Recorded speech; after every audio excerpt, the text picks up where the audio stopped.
আসসালামু আলাইকুম। আমি কানিস ফাতেমা চলে আসলাম প্রতিদিনের মতো নতুন আরও একটি ব্লগ নিয়ে। আজকের ব্লগটি খুবই ছোট হতে যাচ্ছে। খুব অল্প একটা ছোট ব্লগ আপনাদের মাঝে শেয়ার করছি। আশা করছি আপনাদের ভালো লাগবে। তো চলুন কথা না বাড়িয়ে শুরু করে দেওয়া যাক আজকের ব্লগটি।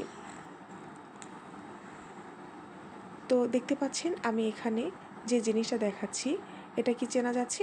আসলে এটা হচ্ছে কাঁকরোল। কাঁকরোল আমরা অনেকেই পছন্দ করি, আবার অনেকে একদমই পছন্দ করি না। এর ভেতরে যে আটিটা থাকে এটার জন্য, এটার আটিটা একটু শক্ত হয়ে থাকে করলার থেকেও, এর জন্য এটা অনেকেই কিন্তু পছন্দ করেন না। আর যারা পছন্দ করেন তারা তো আমার দলে।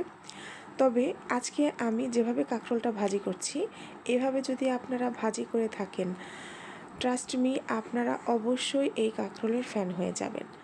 তো প্রথমে যেটা করতে হবে, কাঁকরোলটা সুন্দর করে ধুয়ে এরপর যতটা কুচি করে আপনারা কাটতে পারেন ততটা কুচি করে কাটবেন। আমি এর থেকে বেশি পারি না, তাই এতটুকুই করেছি। আর সঙ্গে অবশ্যই দেশি ছোট যে আলুগুলো থাকে এই আলুগুলো দিয়ে ভাজি করার চেষ্টা করবেন। এতে করে ভাজির যে অথেন্টিক টেস্ট সেটাই আপনারা পাবেন। তো এই যে দেখতে পাচ্ছেন ভাজিটা, দেখেন কতটা লোভনীয় হয়েছে। এবার বলুন তো, এই ভাজিটা আপনি না খেয়ে কোথায় যাবেন? এই ভাজিতে কি বিচির কোনো কিছু আছে? কিচ্ছু কিন্তু নেই, একদম ভ্যানিশ হয়ে গিয়েছে। খুব মুচমুচে এবং খুব সুস্বাদু একটা ভাজি হয়। আর যেহেতু বলেছি খুবই ছোট একটা ব্লগ শেয়ার করছি, ওই দিন আমি তালের একটা পিঠা বানিয়েছিলাম, সেটাও একটু শেয়ার করলাম আপনাদের মাঝে। তো পিঠাটা খুবই মজা হয়েছিল, আর আমার তালের পিঠা খুবই পছন্দের। আর এটা হচ্ছে একটু মাছের বাজার শেয়ার করলাম। হাজব্যান্ড বাজার থেকে মাছ নিয়ে এসেছিলো কয়েক পদের। এগুলো আমি সুন্দর করে কেটে ধুয়ে পরিষ্কার করে নিব। আর কাটার আগে আপনাদের সঙ্গে একটু শেয়ার করে নিচ্ছি। এখানে ছিল একটা রুই মাছ, এটা প্রায় 2.5 কেজির মতন ওজন ছিল।